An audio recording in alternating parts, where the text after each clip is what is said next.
Oh, hello. I'm Winston Doogleberry, and welcome to Poetry with Winston. Tonight we'll be reading The Willow Tree by Drew Bundy. This is a fascinating poem. At first it starts out in the man's youthhood. It talks about his childhood and his love. And then it moves on to his older years, but instead of losing hope in those times, he finds joy. The Willow Tree. Beneath the willow tree, when we was all just young sprouts, where we played ball, he's out, no safe. We'd swing it back like it was a bullwhip. It broke once, as I recall, all in the shade of that willow tree. Beneath the willow tree, when it was much larger than I'd sit and mope after talking to. I tugged on its arm, I leaned on its firm trunk, studied the twist of the root, and would look at the sky through the willow tree. In the willow tree, I climbed as high as I could, for my legs weren't long yet. Swaying back and forth between this limb and that, the leaves would fly. Mighty good friend was that willow tree. On that willow tree I carved mine and Tom's name. Best friends we'd be. We would go out early and catch some frogs. Never cooked them. They always seemed to get loose. They'd hide around the willow tree. Beside that willow tree, Tom and I reckoned that the schoolmaster was dumb. We could have done it our way too. It was just the same. We weren't arguing, just asking. You were wrong, whispered the willow tree. Underneath the willow tree, Tom and I saw her.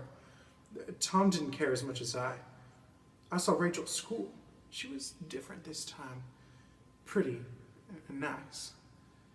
I was pushed forward by the willow tree. On that willow tree, my pod hung a swing, a mighty strong one.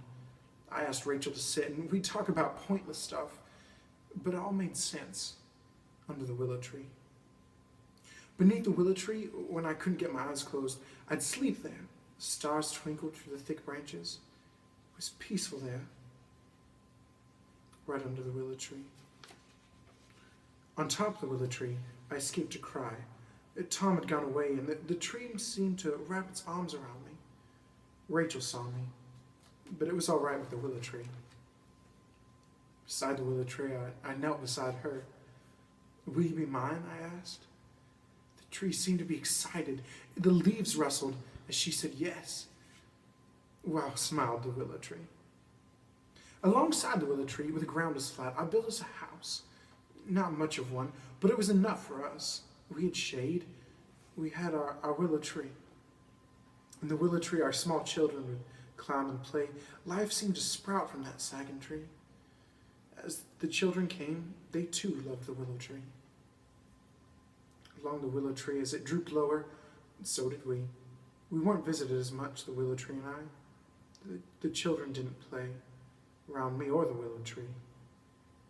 Underneath the willow tree on this sad occasion is my wife rests now, not in our small home, or the sun, by the creek, not on a hillside, but beneath our willow tree. Oh, please, willow tree, don't cast down your hope. Don't look so disheartened. There are more children. There will be more memories. There are more trees. None, though, like my willow tree.